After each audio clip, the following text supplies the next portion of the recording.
beau s'abonner et belé na chaîne Oyo. Soki besoin na besoin d'informations à artistes nyonso, ya ba pasteur, ya ba prophète, ya ba tout nzambe nyonso tout référence ko kende sika musute zaka kana tolo na TV. Mona mukolo sheno Yeswe ketu kwa kumvimbe o Yeswe olobi venez à moi vous tous qui êtes fatigués chargés je vous donnerai du repos. Seigneur cette femme s'est convertie atiki nyonso aboyi nyonso aye pana yonkolo na chetolo nanga na sena mukwana lelo na lobi na yo nzambe opese oyo alingi pese bosenga motema na ye salela ye bosenga motema na ye pe continue kosala kati na ye afin que oyo nyonso nzambe bayebi yo te bayeba yo na nzela na ye na kombo na Yesu Masiande na bonde boto qui viennent pour le siècle des siècles nous disons amen. En tout cas nzamba pambola chaîne tolo na se ekendeli boso e pambola ma esuka na nzela te hein po babandaka na tolo na se babeta côté mususu mais tolo na se c'est comme muibi c'est comme ndumba mais moto tolo na se ba se kaka été pour réponse na ye oyebite.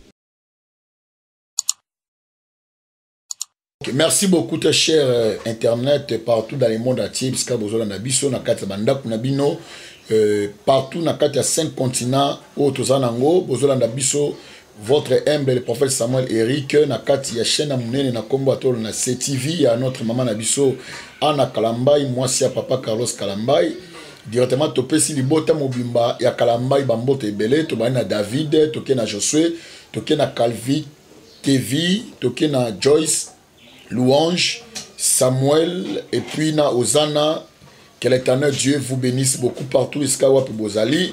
Na Bosante, encore une fois, copé ça, Bambote Toba, meilleur vœu Toba, joyeux Noël, et pas Libota Mobimba, Bana Nanganyo Samolimo, na pesi, moi Nangana Kombo, il y a pasteur Gédéon Poba, na pesi le prophète Fabrice Bilele, Nakata États-Unis, na pesi Dieu merci Nakata France, na pesi Claudia Bapanzu, et Claudia, que Dieu te bénisse beaucoup. Joyeux Noël et pas il y a Sandra Djangi na mokola le lombotama malamu. Nzambalo la mon appé apambola yo le 22 décembre za mokolo botama. Tobina yo joyeux anniversaire, que Dieu te bénisse beaucoup encore une fois. Na pesi famille mobimba la vie famille mobimba chrétienne. Bambote ebele na bosanité encore une fois les prophètes na kombo ya prophète Israël nzambe alola apambola yo na pesi papa Djangi famille mba Djangi bambote pe ba joyeux Noël na pesi ba collaborateur nyonso et si que mon pasteur na lingami na kombo ya Faya Trésor Ngoma église Nouvelle Alliance à Jésus-Christ na avenue Kingombe numéro 420 na Kitambo hôpital précisément na arrêt babengo arrêt Kwado nzambe alola apambola bino et puis na maman moboti o abota Anna Kalambay Thérèse hein Thérèse moi na veille à solo nzamba lola mon appel à pambola yo ainsi que na pesa ko une fois mon caméraman que j'aime beaucoup na kombo ya Francis les nobles nzamba pambola yo merci beaucoup lelo je crois tozana invité na biso tozana cadre ya plateau tozana ngo notre plateau tosi toza ko aménager malé mais kolo alola pesi biso quand même bisika ya ko yamba ba invité na bino ozali 4 mois kitoko ya bien ya classe ya propre nzamba lola apambola bino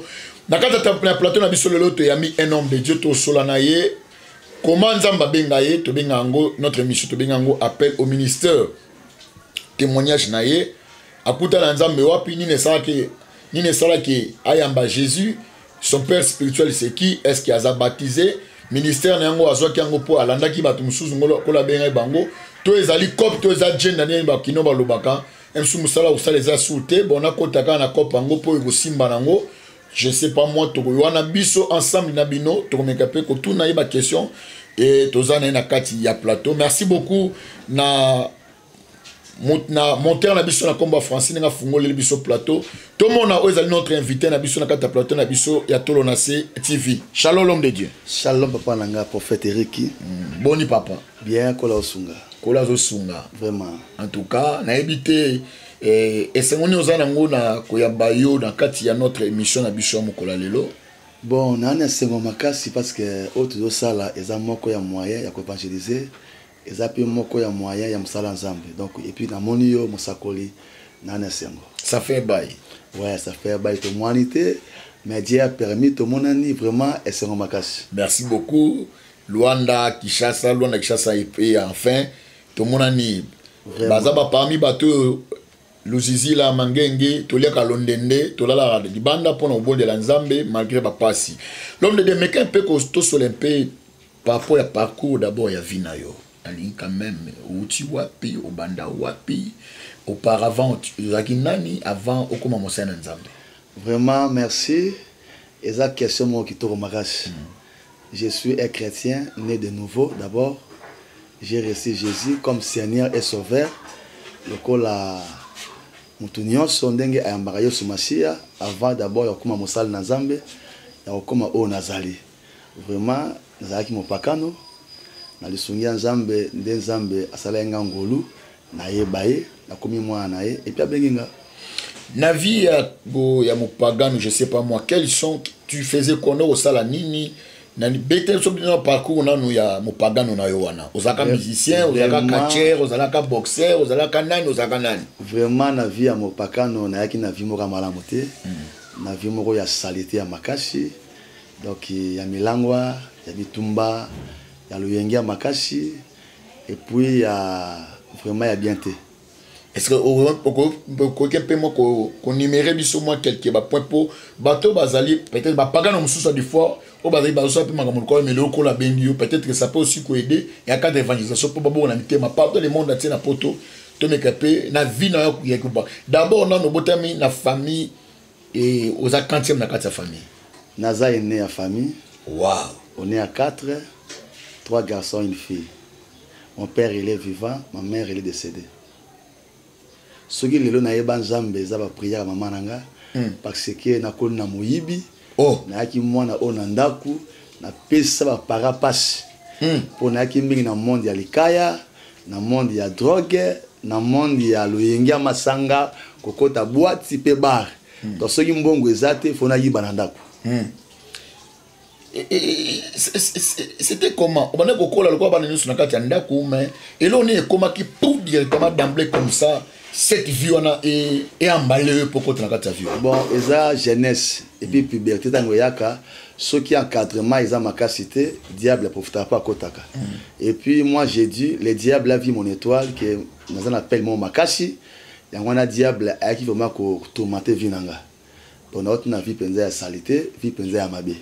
Mais Nzambe ça ngangolu ça fait 22 ans, naza chrétien, ça fait 20 ans je suis prophète. Ça fait 20 ans, l'homme de Dieu est prophète. Ok, merci beaucoup.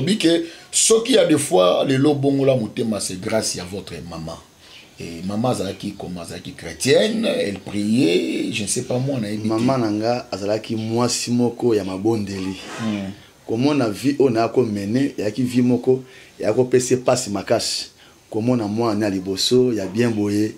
Mais moi, on a moko, il y a Sony, il y a Bitumba, moi, on a moko, il y a Via qui est côté. Vraiment état que maman a venir à moi ya moi na liboso aki toujours na ba jeune na ba prière ko luka basali ensemble na bo frande ba semence que moi nanga abon la motema pona ye que moi nanga abon la motema mais souvent Nzambe amoni que non c'est moi ko bon la motema akomi sanga instrument na ye akosukuma satana ouais et puis na ko nanga na ki mobulu magashi mais à tout moment sur de place oyo à l'époque ba voyant ba prophète les lois prophètes mais à l'époque ba voyant ba mona makambo on me dit que moi na oyo a musala Nzambe parce que moi nango a musala Nzambe soko tali boye on dit maté parce que na kola mobulu classe na bundra na classe ali à Minervale donc incroyable vraiment mais maman nanga toujours na mabondeli ko luka Nzambe po nanga na ba jeune prière nde Nzambe sala nga ngolu ya koyeba ye ezaki facilité mais tellement que ce qui Nzambe abengi mutu appelle Nzambe akima yango te nga vraiment na ki Saoul akutana na Nzambe ndenge Saoul akutana na Nzambe abako ma Paul wana to koma nango to mekape ko solango yo penoza Saoul ndenge okutana na Nzambe c'est-à-dire un peu moi makambo ebele oyo tozo solana yo lelo to parler par rapport à parcours et appel na ministère na yo et quand on est kokola je ne sais pas moi na yebité pratique ni on ko sala to sport ni no sala qui permettait que des fois au côté makamona ils avaient influence à ma camarade je sais pas mon unité nga penza na ba sport vraiment pas vraiment nga mi kolata nga mi ma musique na mususu donc yo avez ka stemai ouais bestemai alors que nanga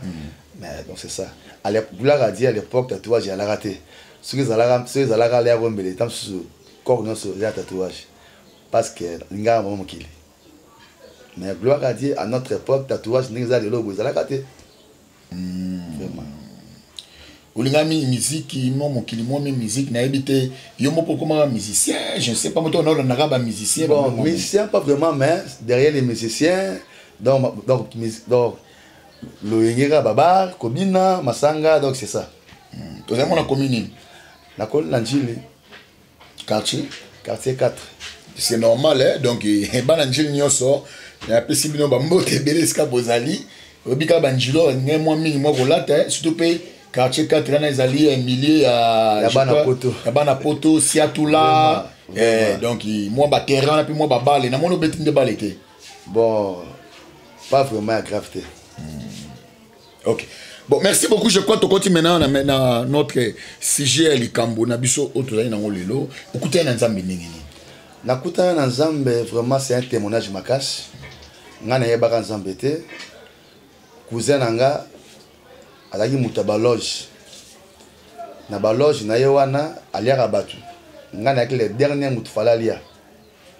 Donc nakuta un ensemble na jimora makash donc naki mutoyo naki pointer fala boma amemanga na ndako wanganga basalanga ba cérémonie moko satanique et puis na ba cérémonie wana atikala bolumbu ba bougia rouge pela na ndako wanganga pour que esprit nanga bazwango mais nzambe tellement ki ayebanga asalanga ngolu na yeba nzambe te à l'époque na kenda ni catholique ni église moro quelconque donc ni religion païen tout fait na ba cérémonie wana tangue salama na moni ki non na kufa esprit a monté ko zonga malgré les jours on peut na melara bang makash mais esprit ko zonga na bi mais comment na dalega boy et na kombo mo boy ba la kombo wana et ça répète amen ngabité na kufa goete funa be la kombo wana ne parla na be la kombo à Jésus na bi au nom de Jésus na ye nanganga bakweya babi to raté esprit ko zonga alati bilamba na bibina ki après simawana na mona be événement do fali na kufa ne parla na mona Jésus un certain jeudi donc jeudi wana yaki journée na kufa ne na mona Jésus à se paraître avec nga et puis na si a diamba toujours na kima l'église ngabi non c'est que tant comme ce que tant ça l'ensemble et puis avant wana na sala 3 mois donc avant audible les voix me dit que non et comme ita osailanga mais ce que ça l'ensemble na balox na mutu ndenge na laki lo yenge wana na vie ma vie vie salité donc pour nanga et qui impossible na go bandab na osuka wapi mais na mona Jésus apparaître à l'obispo na bikisio eza posa elanga tu es un prophète télé masa musa nanga né depuis jour wana tilelo je suis chrétien et je suis prophète c'est peut-être de Dieu.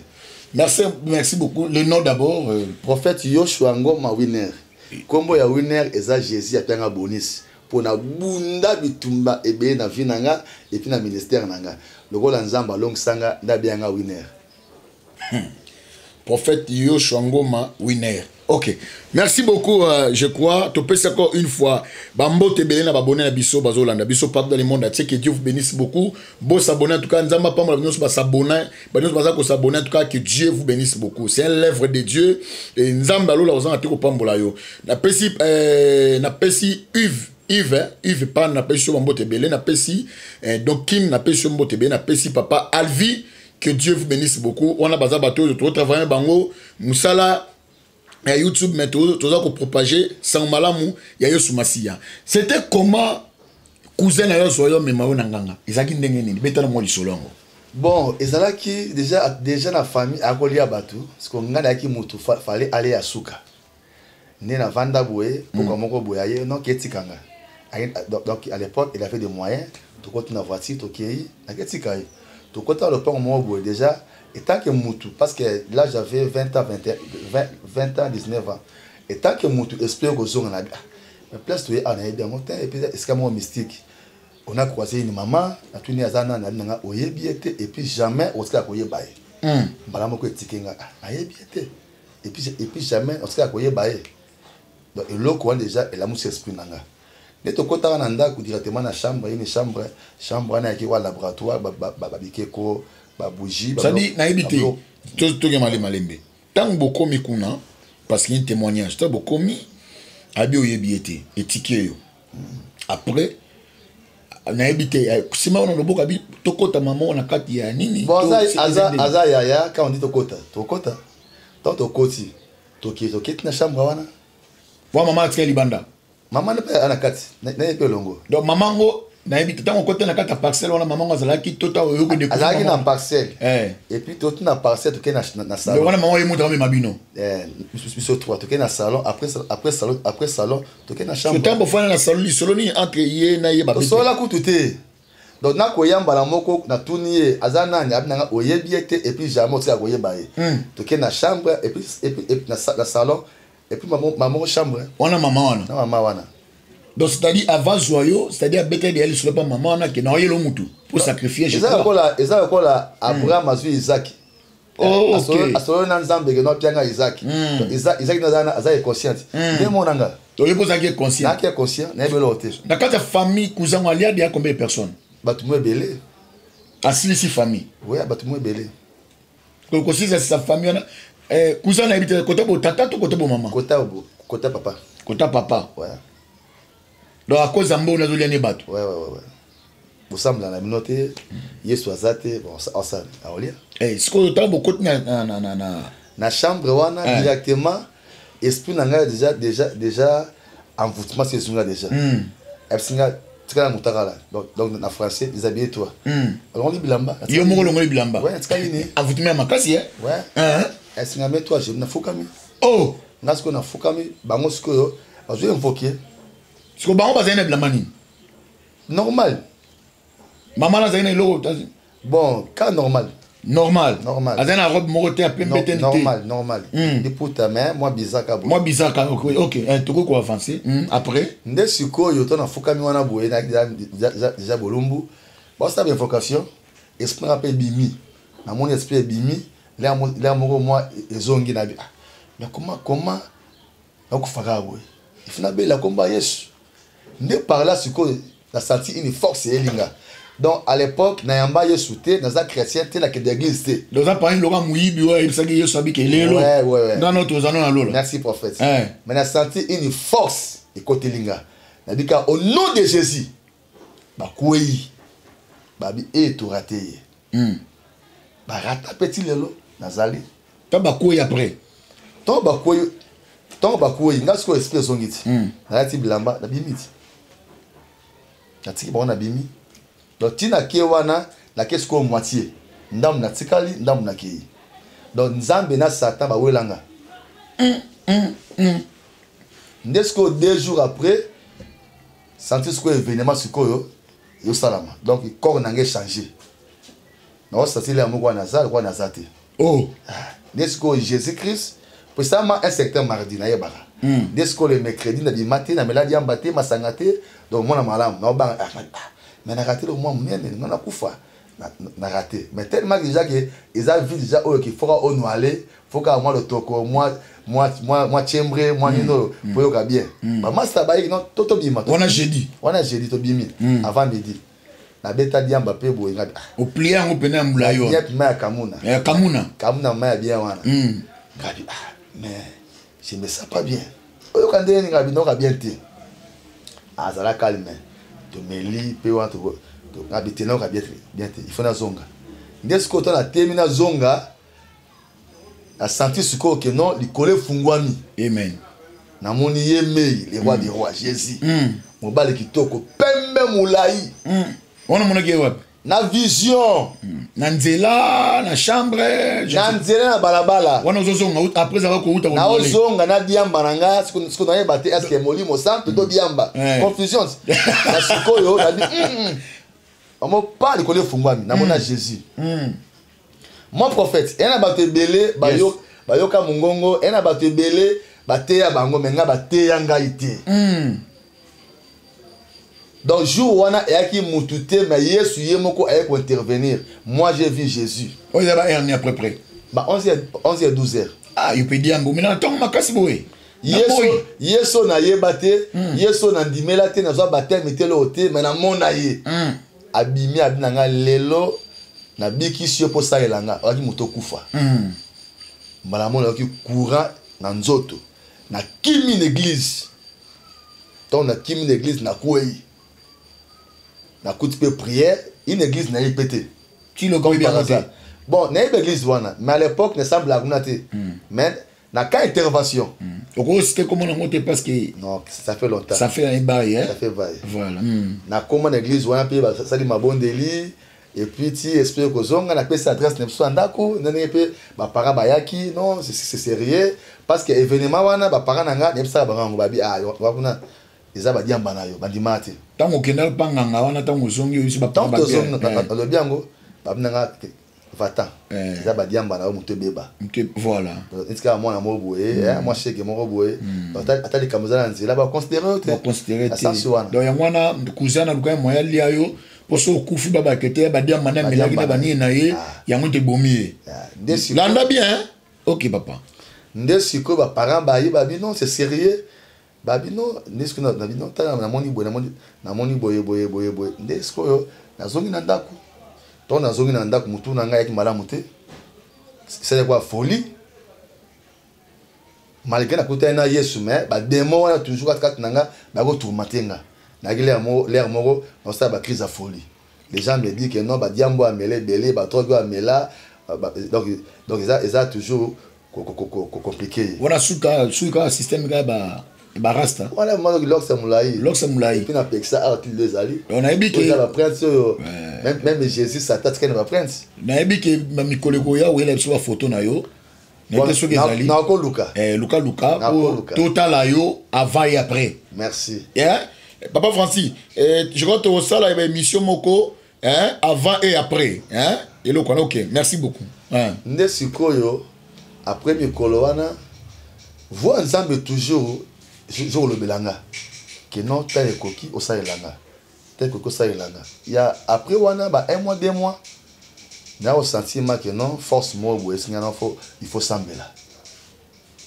mutu na besoin moi normal atiki ba vie ba diamba wana atiki nyoso nde parlant ngamuko na pone église na nabi à partir d'aujourd'hui na ken église wana ni na ken église mutate yanga te kata suki ngamu na bino funa kata suki ton na ken église les gens s'habillaient correctement et te penga donc parce que là titi lelo je suis chrétien et puis dans ça l'ensemble toujours les autres au fan non le cas nous a tourné malgré ba aussi ne de l'air après les sympa to tourner na wana pour to mettre ko chiter ba camarade aux ara na bango je commettais la bango li solate tant que na ndaka bonganga betaka matin camarade betaite betaka kana famille kana kata famille tant boto me la diamba ozozonga tant okuta na Yesu bon tant o ba mona ki o me crédité ba ka pa o luka o te poko bimite bon pas vraiment donc j'ai dit quand il tombe baï maman pas au bimina bon sikoyo tango eloko ana événement islam na kati église ba betela oli solo teta ba no semble la pona yo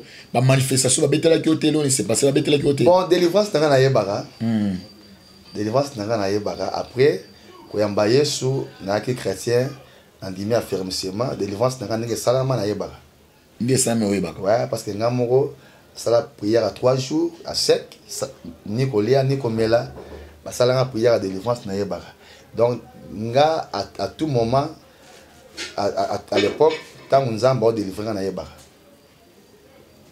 et puis nazwa grâce belé parce que naza mutu oyo ko la pesa onction prière force la prière donc ba délivrance na ngesa ma ba pasteur vraiment ko la pambola bango ko la mon père spirituel pasteur voix pa pesa nga baptême vraiment ko la pambola il y a aussi des autres pasteurs musu bazana mboko te bazana ba ibanda mboka ko la bénir bango mais délivrance nanga ngamoko ba directif nango tant que prophète et tant que mutu oyo ko la pesa grâce wana ya révélation vraiment nzamba tamu sango na bonzambe na ye parce que naza moto vie na ngani c'est passé na bazamba na ba haute sacrifice vraiment la koluka nzambe na ba dimension minene. Ah, bon, c'est ça. Merci beaucoup. Je crois de l'homme de Dialobi, ba délivrance ni moi yebiango, aza moto za ba sacrifice belé nenge tolandi témoignage na ye. Témoignage na ye loko tikenga makasi, ya makasi loko siminga makasi. Azara ki diambe. Ayeba ki nzambe te. Ayeba ki pena nini te. Mais elo mo na comprendre pas na yo eloko sali yo ke pour que elo connaît simba te zaki ba offrande au maman na ko pese la. Ouais. Mago zaki mabe mais maman na ko pese la ba offrande. Ça est belé à l'époque ba super avoir ces pesa ba bijoux, ba mbongo donc après c'est belé. Après ça me belé. Ma paix à son âme ça munene. Et puis lelo naza prophète au monde entier. Nanzia nanga le beau kanza mezo sala vraiment et si kaza paix à son âme kolo à songaye. Le Seigneur comprend que ce que na maman o ayibi nzambe malamu ayiba okonduyo na nzela malamu. Mon prophète, oui. Kobota mana maman papa o ayibi nzambe ezangolu moko na vie ya makasi. Ezangolu moko na vie ya makasi. Parce que ngana ministère nanga nazambi na domaine de délivrance. Lelo ba na nzambe ebele ba na bitumba o esila raté. Omoni combat o eza lié na parent, papa to maman. Po olongango il faut luka nzambe tinati. Elo na mega pe obanela. Parce que bitumba o eza ya noko. Noko oko tinda moto elandi akimi atikiyo. Mais parent azama client direct. Donc à tout moment si on a besoin que non à localiser à rejoindre. Nzamba pambola mon caméraman na kombo ya Francis le noble. Tato oya na nzela to meka pe ko discuter par rapport les combats les liens sur na nzela makila. Et yo to kuta na ote. Les mêmes eloko ça dit on est là langage mo nzamba nga lobela biso par rapport à ça. Nzamba pambolo l'homme de Dieu. Merci. Merci pour la lelo. To suki na première partie ya témoignage na. Merci. Et deuxième partie oya la biso ba photo. Ils ont quoi prendre tu vois non problème. Ils appellent calamité. Non problème. Mais quels sont les conseils au côté de la caméra au peut savoir na nzambe. Ba o ba mela no diamba, ba o ba sana kindumba. Ba o ba zaki ba o ba tilo ba zaka lokola yo balina mokili via mokili. Conseil nini au côté de la caméra au peut savoir ngo za partout le monde entier. Quels sont les conseils au peut savoir ngo? Vraiment merci prophète Nangai. Les soumou moi je dis souvent les soumou elengi. Mais les soumou e marana kufa. Nzambe na biso alingaka basumuki malinga lisumuti. Vraiment mutu nyonso oyo lelo ana vie ya salité, vie ya cocaïne, vie ya tokoto, vie ya diamba, vie ya milangwa makasi, ya impudicité, surtout bandeko mingelo boye, ozomona monde komi na suka. Ozomona mibali bakomi basi bakomi mibali. Vraiment eza passe. Mutu nyonso ayebaki to na ta suka. Jésus-Christ azoya kalamingité. Ce qui est soyé te liwa ezali. Yo mutu oyo vi na yo eza musika ya nzambe. Pe sa vie ne pas ina nzambe parce que nzambe nde aza bon moi aza nzela pe aza lobiko. Vraiment nzambe asunga biso yo mutu otala ngai nzamba chanje vi na yo. Zwa courage tika mabe yamba Yesu Masia lokola mobikisi lokola mokonzi. Okomona ako changer vie na yo. Parce que les soumou eza wana pona ko yiba mutu honneur mais bon nzambe et pierre mutu valeur kolo apambola biso.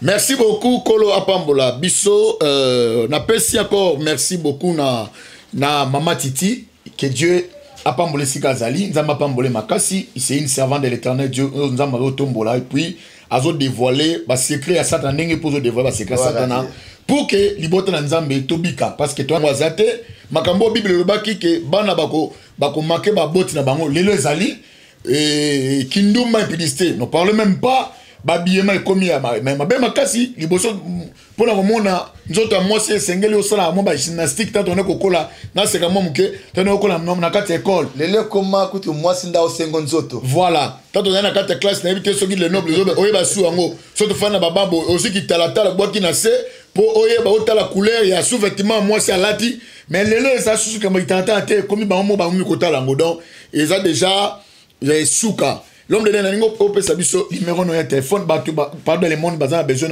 pour un conseil, pour une prière, pour une orientation à prophétie, pour une délivrance, numéro na WhatsApp et puis compte na Facebook, puis na quelques salutations.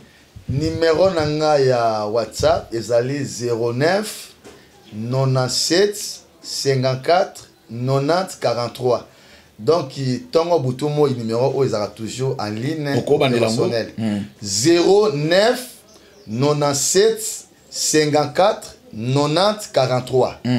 Compte nanga Facebook ezalika Yoshua Ngoma wana omoninga moko Big Yoshua, comme d'habitude on m'appelle Big Yoshua, Big Prophète Yoshua Ngoma winner, humble serviteur. Yo bida big yo bisu humble to revenir na yo to récupérer Big papa musa na osa na plateau dans des journalistes. Yes. Tozaka na Messi, tozaka Cristiano, to récupérer yo to mekape quelques salutations 4 et 5 na pesimbote na basala nzambe nyonso baza ebele mais na pesimbote na moi na la jonction na pesimbote na pasteur na mon ami pasteur Dudunzei apôtre Bilingandu David Yapanya et puis bananga on a botu na nzoto Joyce Shama live vraiment nzambe apambola bino. Merci beaucoup. Nzamba pambola bino on ezali suka notre émission na biso kaka ndenge couple buloba balobaka ndenge mama Georgette Ntumba na mwasi ya papa Joseph ndenge baka bike finga mundumba finga moibi finga shege me mutonatolo na seko finga te po bibi ya no place ko yate on ezali silugana biso to wana kata chaîne sotolo na CTV ya mama na biso Ana Kalambai évangéliste international ainsi que molonga ni na komba papa Carlos Kalambai o ezali le pasteur le visionnaire église même en Katia France nzamba lola vraiment ce qui a été to revenir encore na deuxième épisode de témoignage il y a le prophète Yoshua Ngoma winner ce colo a été mon numéro on a besoin pour na ko compta biso notre chaîne episode zalikaka rien que des pasteurs ba serviteurs de Dieu ba sala nzambe ba sœur ba frère wana le Congo ba témoignage nzambe nga kutana kina yo yaka tozawana wana nzembe no chrétien on lui que pour la promotion nous sommes là nzambe lo ozanga te ko pambola yo ozana besoin au côté on a besoin contact plus 243 947 45 03 tout soit numéro za ozo komama na sewana isa numéro ya mon boss soko bengi achabiso na yo à contact. Merci beaucoup, bye bye, à la prochaine numéro et ciao.